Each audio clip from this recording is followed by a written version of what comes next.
countries, and now, in my opinion, the most important change in phenomena, growth countries to growth countries. So, for all of us, it's important to learn how to access global trends in market demand in this new world. And in a demand-centric and integrated global economy, new leadership skills are required. The world that we are being presented with, filled with opportunity. The old skills of the old economy will not make you a market leader. I'm going to talk a little bit about what those skills are. Therefore, the opportunity to learn, the opportunity to collaborate, the opportunity to partner with other people from other cultures and other half the world away is easier than ever before, which is why I said at the beginning regarding Minister Darwish's panel, I happen to think that it's easier today to be an entrepreneur and an innovator than ever before. But it does require a new set of skills, leadership skills, as well as personal skills. The best market players are going to understand the diversity of the cultures that are now connected, that are driving this demand.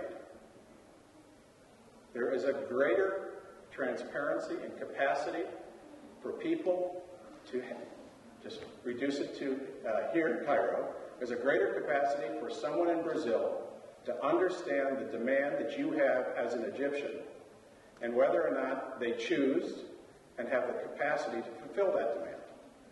You may choose not to have a demand that is very Egyptian-centric. On the other hand, you might. And if you do, in my opinion, you now have the capacity to both supply other cultures with value-added economic activity, product, service, whatever it might be, and they have the same, in turn, opportunity to respond to the particulars of your individual choices and demand. That doesn't mean things won't be aggregated, but it does mean that things will be less homogeneous. Comparative advantage is going to come, in my opinion, from skilling ourselves around the intersection between language and culture.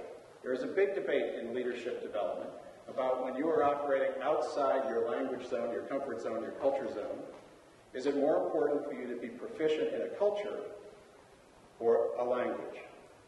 You'll find people in both camps. I happen to think that's an old structure. Now with the connectedness of the world through information technology and things like Facebook and Twitter, those who will be the best market leaders, the best entrepreneurs, the leaders who are able to exploit and respond to value for the customer or the individual who wants something will be those who have skills at understanding the intersection of language and culture.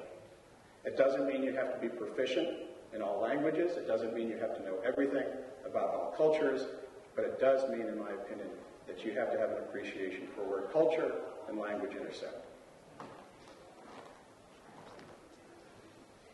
So, as is evident by the theme of this conference, innovation. Right? And innovation, in my opinion, innovation and entrepreneurship are driving the successful economic development in today's global economy. So for all of you who are here as motivated engineers, as aspiring entrepreneurs, and as innovators by your DNA, I believe, if you want it, the world is coming your way. Okay. It also happens to be doing the same thing here in Egypt. So, those are my thoughts on insights about the global economy. Now what I want to do is I want to show you, make a case for a couple of trends that are surrounding all of us.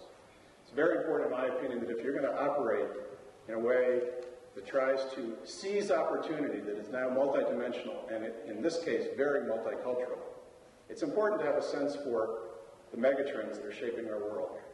Quite honestly, I don't think they're reported frequently enough. So I've put together a couple of things that hopefully you'll find useful in getting a sense for the trends. So the first thing we're going to do is we're going to show you about a 5-minute video. It comes off of YouTube. You may have seen it. It's called Did You Know? I'm going to warn you right now, it comes very quickly, so pay attention. All right? There's a lot of writing. It's going to come at you very fast. In part, it's designed to do that because the world's changing very fast. But I think some of the facts you'll see in this video are quite revealing. Then we're going to talk a little bit more specifically about the changing economy in the world.